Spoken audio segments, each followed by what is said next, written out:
Hello and welcome to the Scotch Gambit introduction video. Alright, so today I'll go over the various opening moves for the Scotch Gambit. Maybe you're familiar with this opening, maybe not. And then afterwards I'll go over two interesting games that were played in this opening. Alright, so if you're not familiar with the Scotch Gambit, it begins with e4, e5, knight to f3 attacking the e5 pawn, knight to c6 defending, and then d4 here is the Scotch game. So common is just to capture with the pawn. So it looks like that's the most played move. And then here white usually a majority of the time just captures with the knight to keep material even. But the Scotch Gambit is this bishop to c4 move. So this delays the recapture of this pawn. Sometimes you don't even recapture at all. You just give up the pawn. But if we notice here, white goes ahead in development and is targeting this weak f pawn, which a lot of times can be a focal point, or I should say a point of attack for white, or even black may attack white's f-pawn in these e4, e5 openings. But in this game, it looks like the most common options are either knight to f6 or bishop to c5 here, and then a third option is d6 here, but I'll look at the most common moves just to familiarize you with them. So black usually plays knight to f6 here, and now white has options. Either to play e5, attacking this knight immediately, castling to safety. You could even play try knight to g5, an immediate attack here on the f-pawn with your knight and bishop. But let's look at the most common move first. So it looks like e5 is played most often, just immediately attacking this knight. And now we have a counterattack on the bishop. And it looks like that is the most common move. So now the bishop is attacked. So what do you do here? Well, it looks like the most often played move is bishop to b5, now pinning this knight to the king. Another option is to just go ahead and capture the knight here, but then black can capture your bishop. So we'll look once again at the most common move, bishop to b5, the pin here. So let's see here. We have this pin, and looks like now knight to e4 is played by far most often here, over 2,500 times.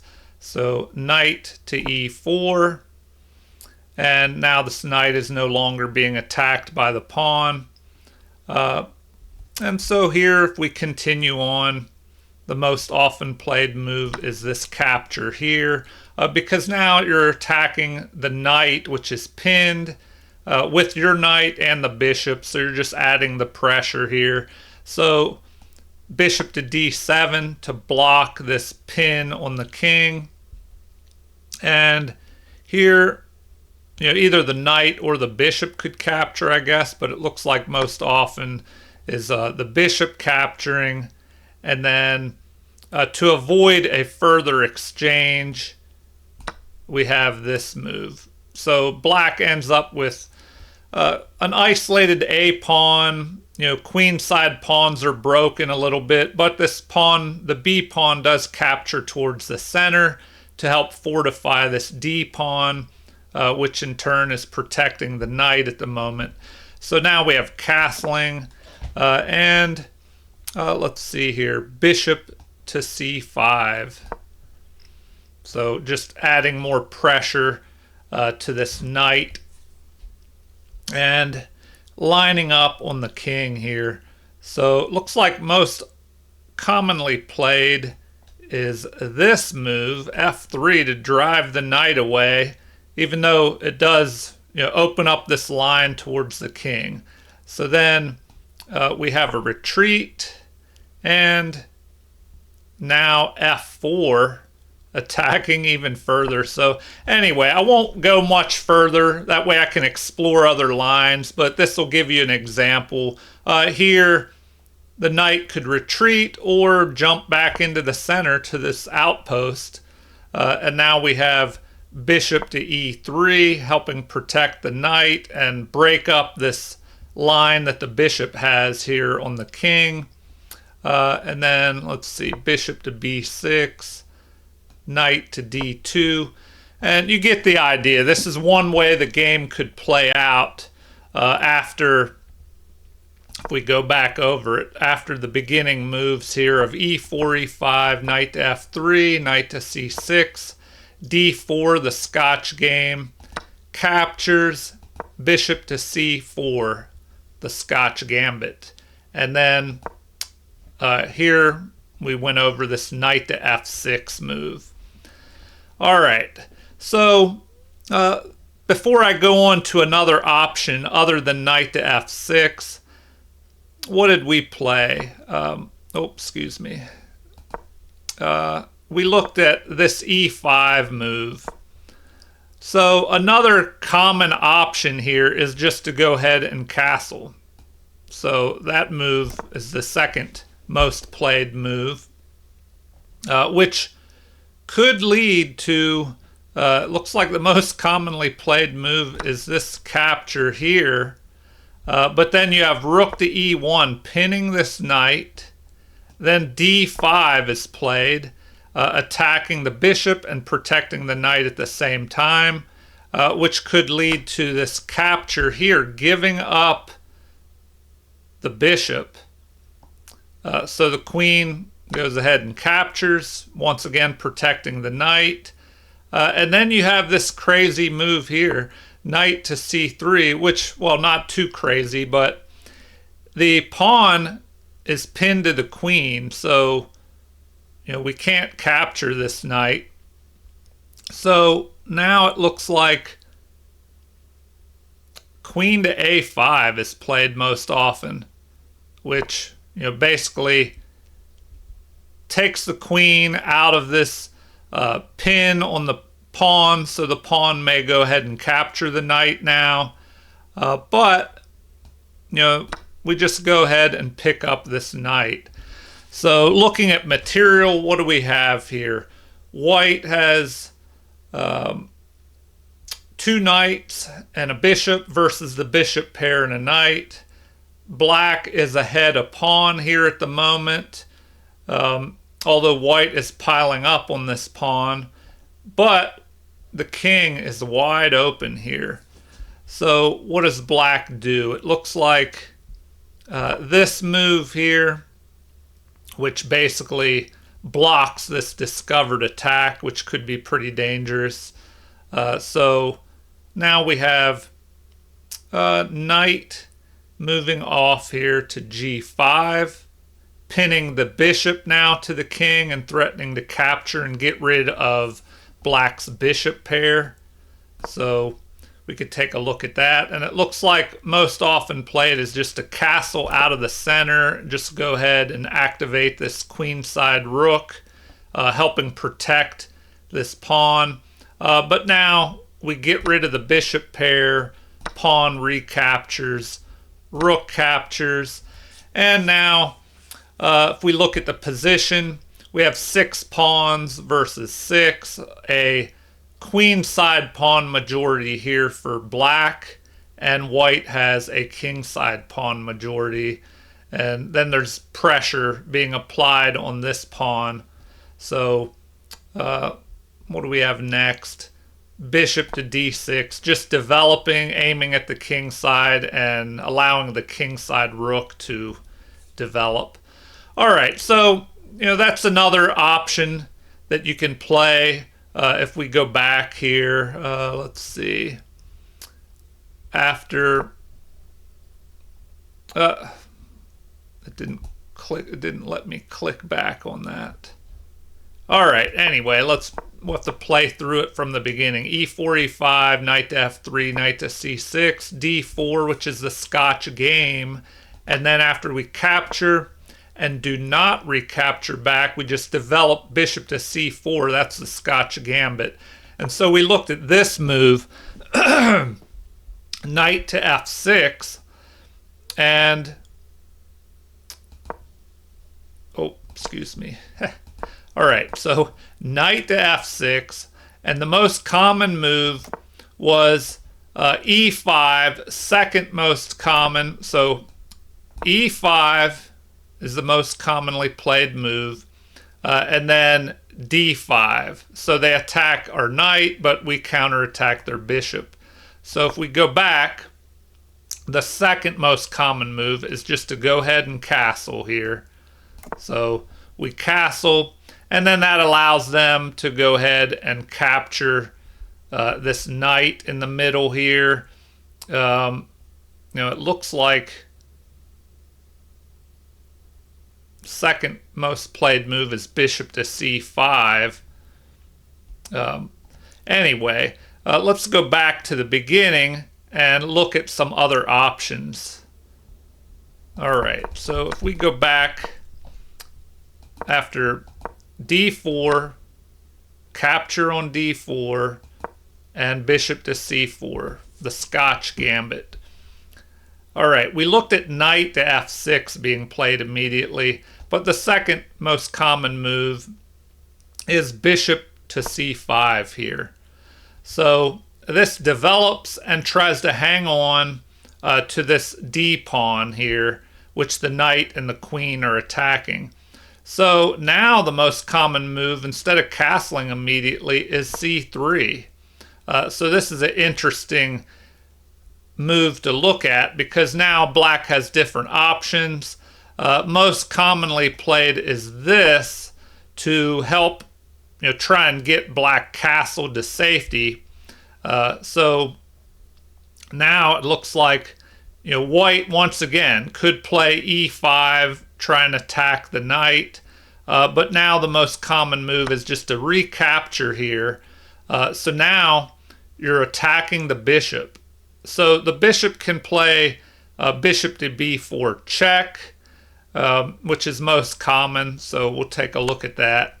Checking the king, and now we can just go ahead and block with our bishop.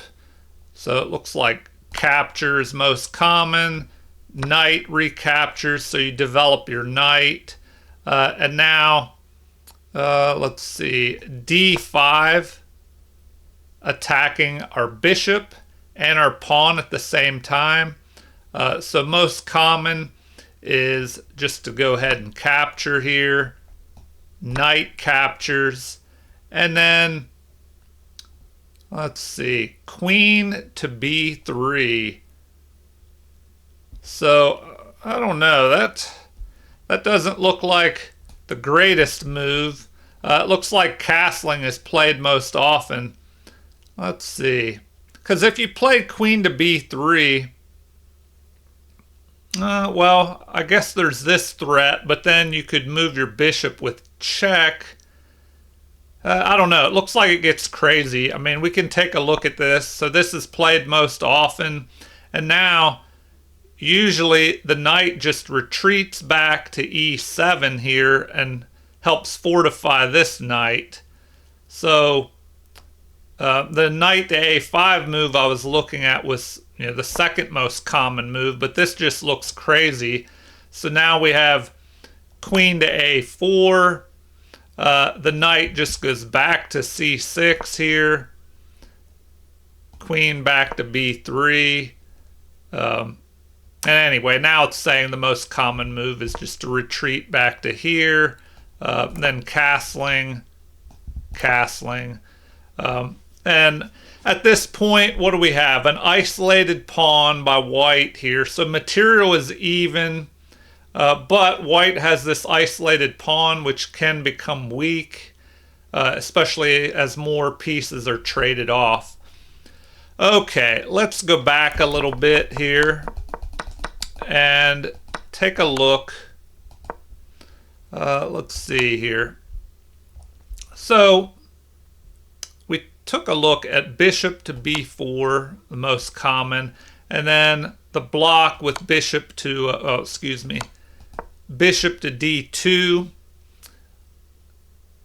Then usually we have a capture, knight captures, so this attack in the middle, pawn captures, and this other option, just castling immediately, but then that allows your opponent to castle immediately as well. And once again, it's a similar position with this isolated pawn in the center. And, this could become a target for black. Okay, let me go back to the beginning here. So we'll go all the way back and take a look at some other options here. All right, so d4, the Scotch game, capture, and bishop to c4, the Scotch Gambit. So we took a look at knight to f6, and then also bishop to c5. So let's take a further look at that. So instead of playing the c3 move, white could just castle immediately. And then it looks like d6 is played most often to prevent this move here of this e-pawn attacking your knight. Now, I'm wondering if we should take a look at an immediate knight to g5, threatening to attack here. Well, now what is best? Well, then you have this option here, knight to e5, just covering that. And then here, and you're also attacking the bishop. So the best move is just to retreat back. And now h6, attacking here, f4. So you can see the Scotch Gambit has a lot of tactics going on, and it can get pretty crazy. So let's see here. Bishop to g4. So that's interesting. Attacking the queen. And then queen to e1. Capture. Capture. Knight to h6. So I don't know, that's kind of interesting. I guess it lets you castle over here, I guess. But after this move, we have queen to e7. So already the game's a little bit out of the ordinary. Just pawns kind of broken apart and doubled here. Material wise, we have 7 pawns versus 8. So black is ahead. Both sides have the bishop pair. So anyway, another crazy possibility in this opening. Now, maybe you don't like tactics and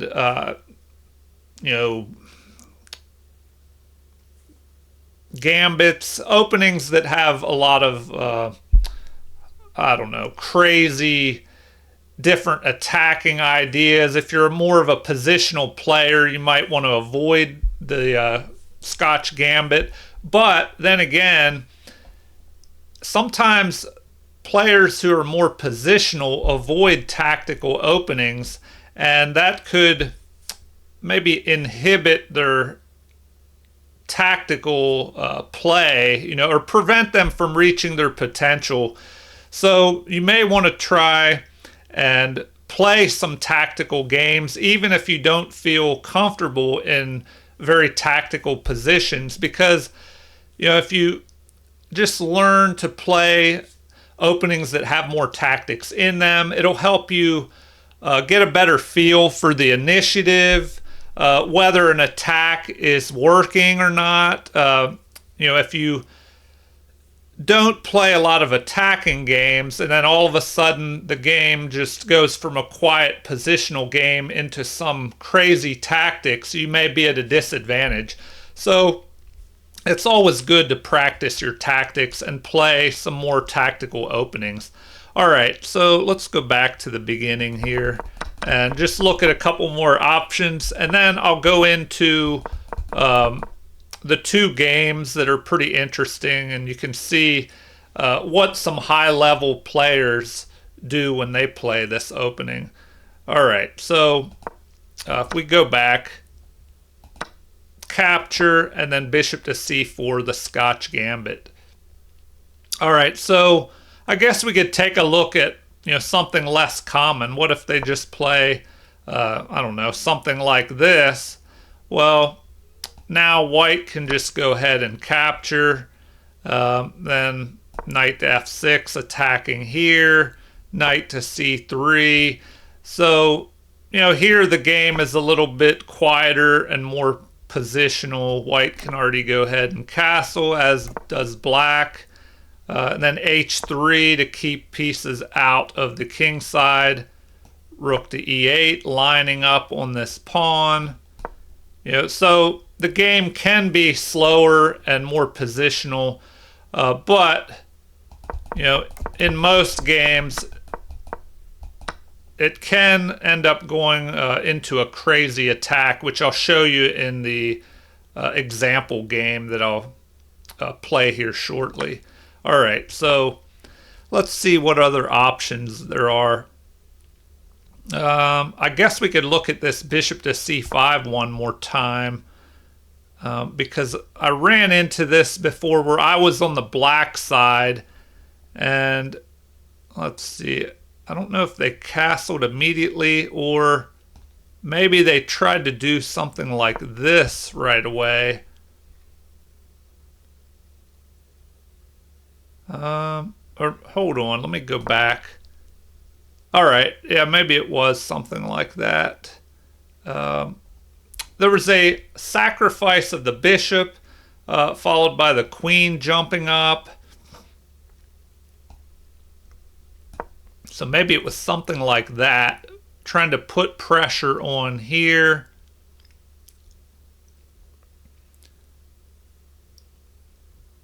And I'm trying to remember what they did, or what I played here.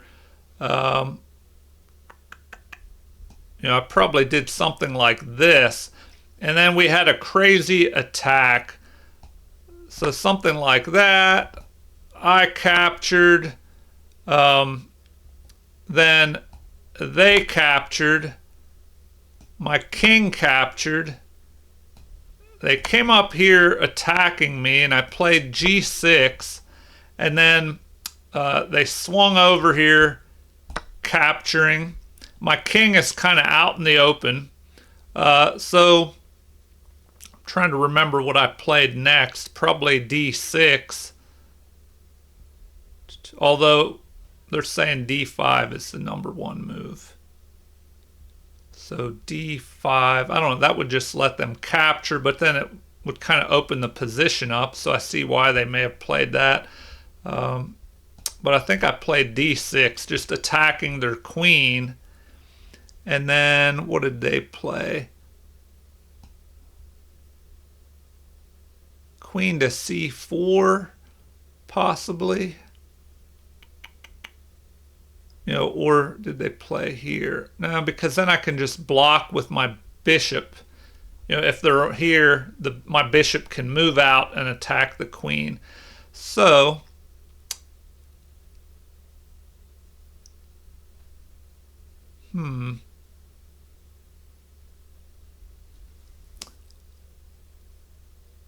just wondering.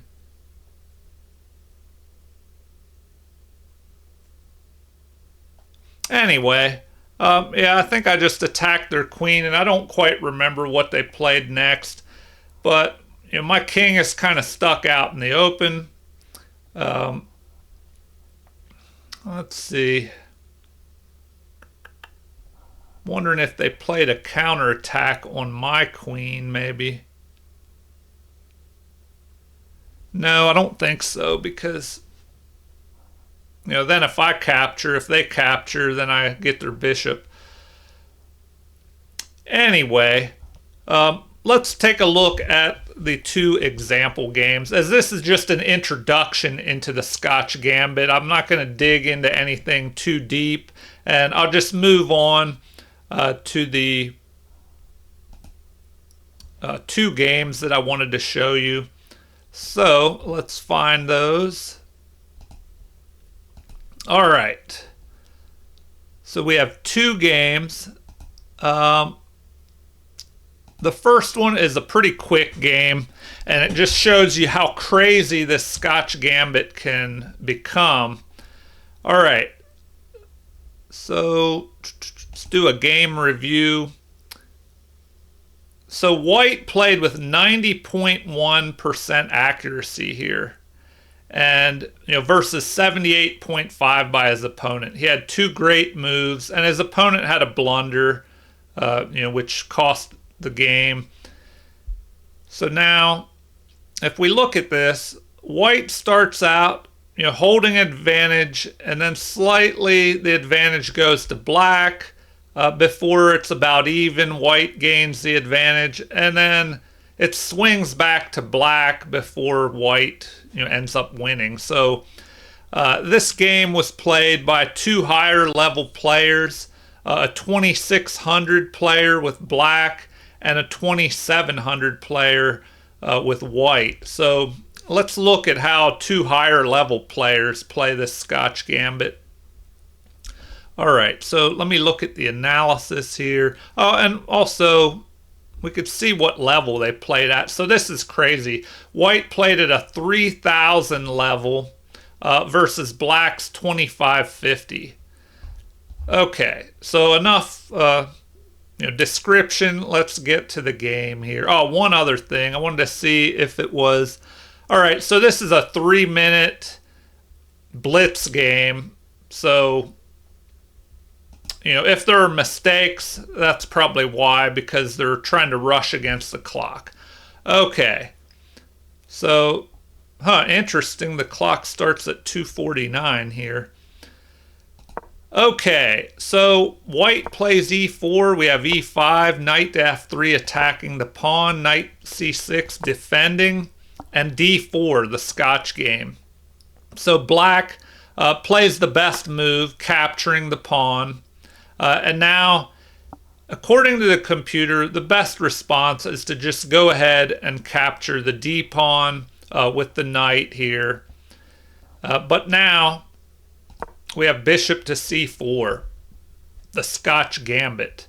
And this gives black a slight advantage here, which is interesting because black is ahead a whole pawn, but still only has a 0.08 advantage. So the game continues with knight to f6. So these are all book moves, and I believe the computer said knight to f6 is the best response here. So now we have castling is what the computer says is best. e5 attacking the knight is second best, followed by knight to g5, trying to put pressure on the f-pawn. But in the game, we have castling. So white gets his king to safety, and he's not worried about this pawn being captured because then he can attack with his rook. And that is what black does. Immediately attacks, capturing the pawn here. And the computer, it looks like it says that capturing that pawn is the best move. So now, even with this being the best move, white has a slight advantage, even though he is behind by 2 pawns here. Because if we look at this, white is ahead in development. The king is castled. The rook is ready to develop. They both have 2 pieces developed, but white's king is safe and black's king is still trapped in the middle here. So rook to e1, pinning the knight. And is that the best move? Yes. According to the computer, it looks like that's best. Pinning this knight. So now d5 is the best response. Attacking the bishop and protecting the pinned knight. So now white's best move is to capture with the bishop here. And instead, we have this crazy knight to c3 move. So the computer says that instead of developing this knight to c3 where it's under attack by this pawn on d4, that it would have been better to immediately capture the pawn here. So, it would have been better to just capture this pawn, queen captures, and then, the knight is protected, but we jump this knight up here, adding more pressure to the knight, attacking the queen, and this pawn cannot capture the knight or the queen will be captured. So now the queen should just retreat back. Rook captures with check, bishop blocks, and now the other knight captures. So now if we look at the material, it's even material. White has regained both pawns, but black does have the bishop pair. The only problem is that he hasn't castled yet. So what does it recommend here? The best move according to the computer is for f5 to be played, attacking the rook. So, that's interesting. I guess, you think you'd want to castle, but if black castles immediately, then we have knight captures, breaking up these pawns here on the queen side, and the advantage moves to white by 0.36 here. But let's take a look at this f5 move. So that attacks the rook, and it looks like we either have rook to f4, putting pressure on this pawn with the knight, or bishop. Oh, and this is crazy. Bishop to h6. Let's take a look at that. Bishop to h6. And now it's saying that's an inaccuracy. Let's see what would happen if we capture that. And so this is kind of nuts because the rook it's possible to capture the rook here. Well, let's see what happens if we capture the rook. Well, now we have a capture here attacking this rook.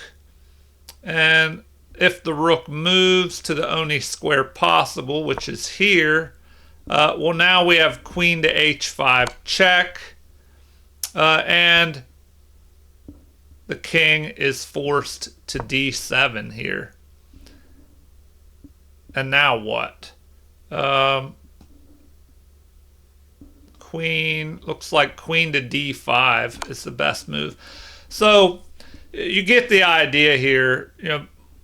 If black is not careful in this Scotch Gambit, he's just going to be chased all over the board. Okay, so back to the game. Let me start from the beginning since I interrupted here. So e4, e5. We have the Scotch Gambit with bishop to c4.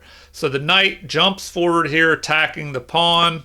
That's ignored in favor of castling. The knight captures. We pin the knight to the king. The pawn is developed, protecting the knight and attacking the bishop. Now, in the game, knight to c3 was played, which the computer says is an inaccuracy. So now it looks like the options are capturing on c4, capturing on c3, or even ignoring all that and just developing here to e6 to break the pin on the knight. All right, so in the game, black instead, well, black goes ahead and just captures the knight. And now we have the bishop capturing, now protected by the queen. The knight is being protected by this pawn move, although bishop to e6 is what the computer recommends, trying to block this attack, this rook lined up on the king. And then this move, knight to g5. The computer says that is a great move. Black is trying to get castled here, developing, but black can't castle anyway with this bishop lined up on the square the king would move to. And I don't know, it's just looking bad already for black here since his king is wide open. And now what do we have? Knight takes on e4. But the computer says it would have been better to just go ahead and capture here, which keeps this knight from being able to jump forward in the future. I don't know. Now we have king to f8. So wanting to avoid, slowing down his attack, white just continues here capturing. Let's see. Would it have been good or not to just check the king? Does that really do anything? Maybe not. Could take a look at that. Does that really give you anything? No. The game just jumps in black's favor quite a bit. So that move didn't really do anything. Now the game is slightly in black's favor. But after this capture here, it looks like best is to capture with the pawn, which is what black does, leading to a capture with the rook with check. And at this point, it looks like black is still in the lead if he would block with knight to e7. But let's see, after that move, the knight is pinned. So what should white do here? It looks like queen to d4 is the best move, which lines up on this pawn here. In the game, we had queen to f3. So, if queen to d4 was played, black could stay ahead by what? Bishop to f5, which is pretty interesting. Attacking the rook, protecting this pawn. So if the queen comes over here, the pawn is protected, and the rook can just attack the queen, driving the queen away. Here it looks like rook to e1 is the best move to just retreat, but that really slows down white's attack. And so in the game, queen to f3 was played, threatening to attack up here, with a queen check, and then maybe trying to drive the king down into the center of the board. So the game, it basically ended here after this blunder. Feeling all the pressure of white's attack, we had this bishop capture on h2, and instead of that, rook to f8 should have been played, just attacking the queen. So then what? It looks like queen to h5 is possible. g6 could be played to block. The queen would capture on h7. But then we have this move, bishop to f5, which is, it looked like it was the only move to keep black ahead. So, you just move out here, and white's attack starts to fizzle out. But in the game, after this blunder, The king captures, and let's see, the game continued with queen capturing, rook captures, pulling the king into the center of the board here, and now queen captures here. And black resigned after this because, if we take a look at that again, the sequence of moves.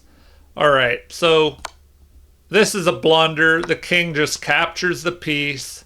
And now, once the queen captures here, was there anything better? It looks like rook to f8 once again, just attacking. But then you would just be behind in material. So after this capture, we just capture here with check, giving up the rook for the knight. But then the queen is unprotected. So white just goes up a queen here for a rook. And what do we have? 5 pawns to 6. Maybe black could capture here, but this is really dangerous. This queen right out in the open with the queen, ready to terrorize the king. This bishop could get ready to jump up in here and join the attack, and then the rook would swing out, and so black just resigned. The computer says the game may have continued with bishop to e6 attacking the queen checking, although the queen could have maybe gone after this pawn, but I don't know, that would kind of give black a little bit of counterplay maybe. But even if the rook attacked the queen, if the queen would have captured on b7, the queen can just capture this other pawn and start targeting the king, chasing the king all over. So the king, the computer recommends heading towards the cover of the king side over here, what little cover there is. The queen could go ahead and just capture here with check. And then what? And that's what the computer recommends. So capture with check, king to g6 or g8.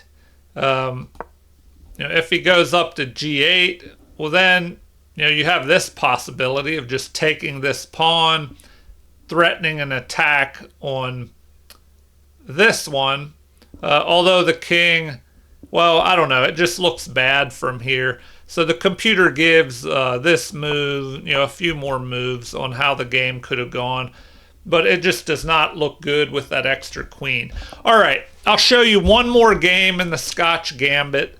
So this next game was played by some really high-level players here. If we look at the details, it was another 3-minute blitz game with, let's see, Timofey Ilgin, sorry if I didn't pronounce that correctly, versus Alexei Shirov. So a great player, Alexei Shirov. Let's take a look at how he handled the black pieces. And just remember, this is a 3-minute blitz game. If we look at the game review here, Shirov played with 91.4% accuracy versus his opponent's 86.2%. And it looks like, this is pretty crazy. White had 1 brilliant and 7 great moves, and black had 6 great moves. But white did have a blunder in the end that, cost the game. So this is also interesting. White played at a 2850 level versus 3050 by black, and it says the game was pretty competitive. White played the opening well, but black was on another level. It was a well-fought middle game that black got the better of. Both players had a nice end game. So let's take a look.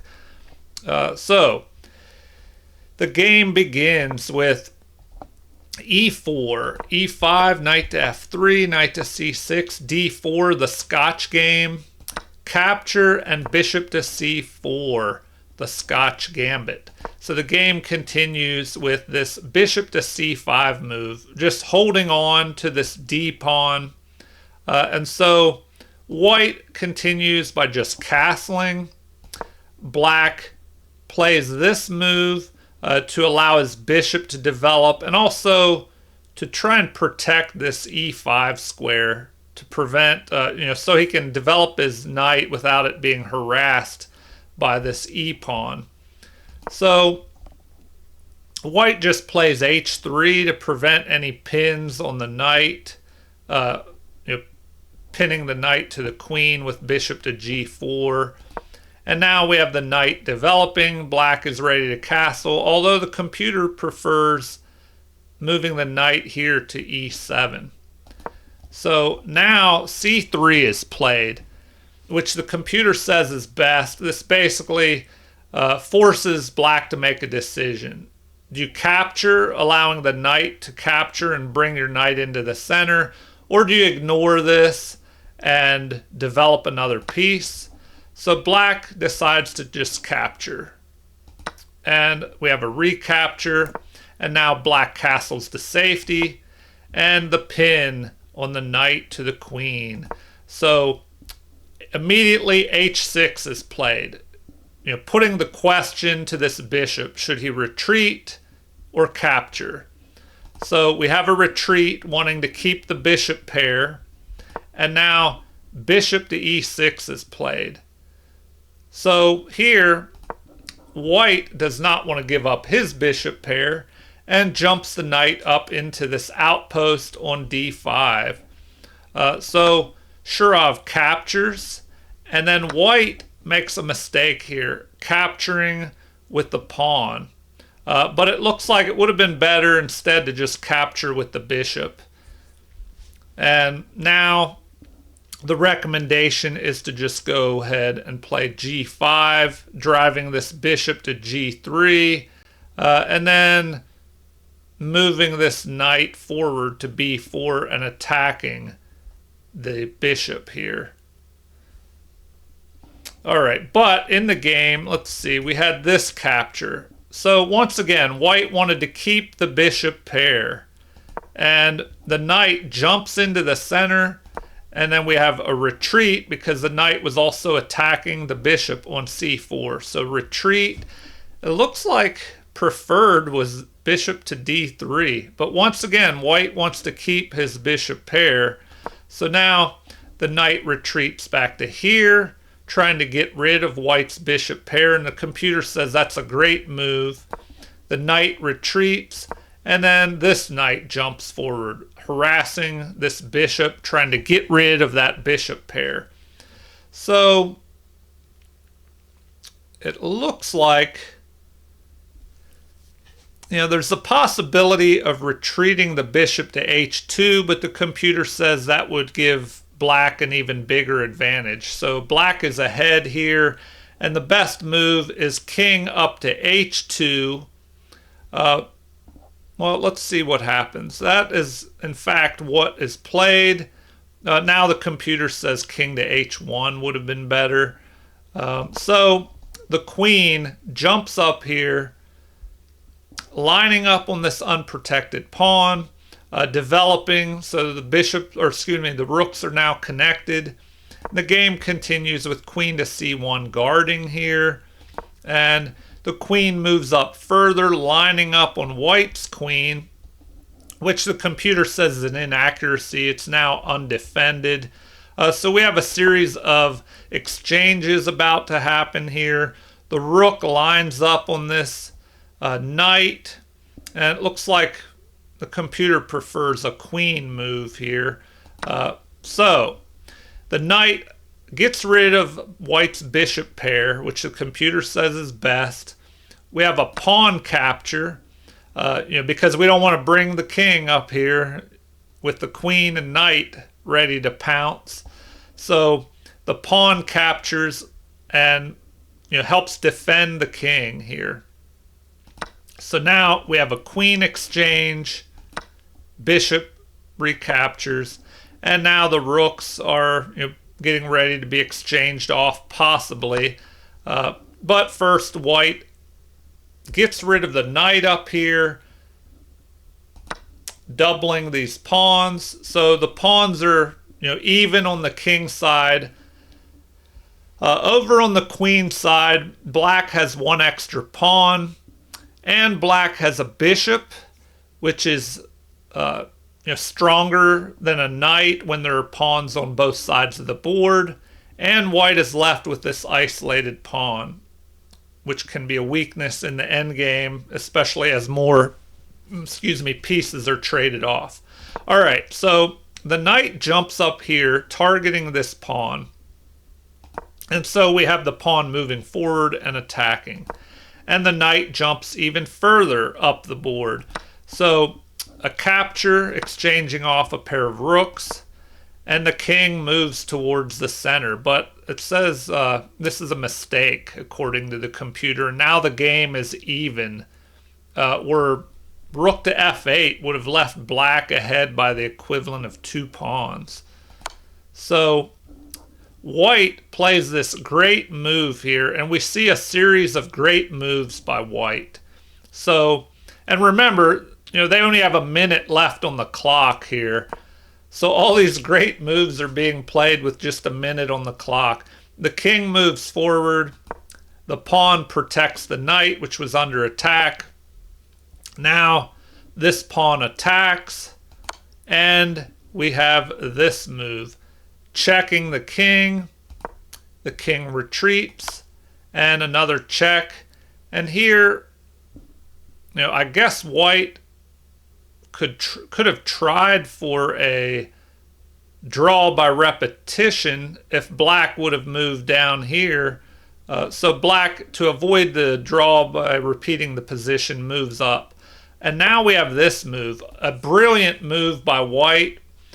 He leaves the knight under attack, but he's threatening a skewer here. With rook to h8 check, the king would have to move, and then you pick off the rook over here. So the rook moves over here where the king can protect it if the king has to move. Check. The king moves. And now we have the knight picking off this pawn. But the queen moves over. He doesn't go after the knight, of course, or these 2 pieces, because the rook would pick off black's rook. So he moves over to protect the rook. We have check. And, interesting move. I guess he wanted to protect these pawns and maybe try and go after the knight. But this allows, the possible capture of these queenside pawns. But first we have an attack on the king here, driving the king. And the computer says this is an inaccuracy. It would have been better to just capture the pawn. But this drives the king down into the center. Now the pawn is captured, and the king is further away from being able to protect his pawns. And there's a threat of maybe repositioning the knight with check. Anyway, the king captures, and knight to f7, a miss by white. So what should white have done? It looks like white should have just captured another pawn here. And so we have a retreat of this bishop by black. So black can protect this g pawn. Capture of the pawn by white. The pawn moves up here to protect. And remember, they just have seconds on the clock. White has 17 seconds. Black has 56 seconds. So white is under extreme time pressure here. So we have g3 attacking. And now black starts attacking white's king. And white is really in trouble here. And this is a blunder. In time pressure, with only 5 seconds left on the clock, we have this blunder, which it looks like, well, black wouldn't want to capture this knight because then you have this move. But let's see here. It looks like an immediate rook to b5 would have been better. Attacking the knight.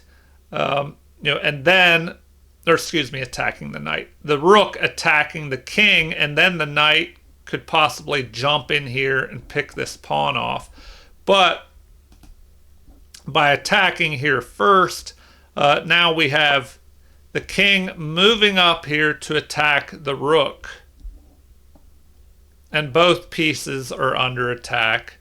So in time pressure, white crumbled, and the game continued with this counterattack here.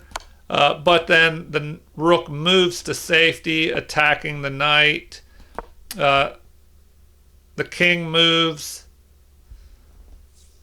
because he was in check, and this gives time for black to just pick this off. And so here we have resignation by white, who only had 4 seconds left on the clock, versus 42 seconds by Shurov.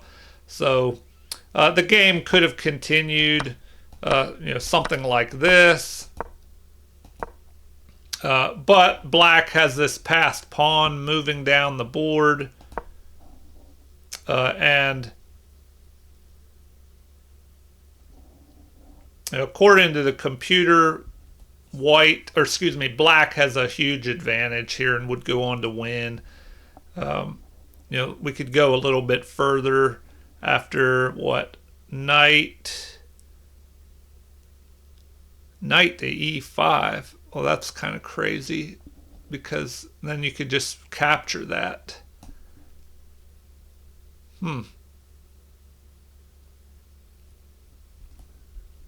Why wouldn't you play this move? It says now that leads to a mate in 10 with rook to h2.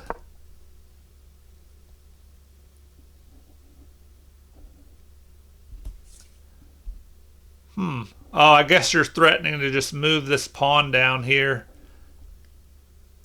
So what do you have? That move, a3, the pawn just marches on, and then something like this, a2, and the king tries to run. It would be bad. This pawn is going to promote. Okay, well, I'll end it there. I hope you enjoyed these 2 examples of games in the Scotch Gambit.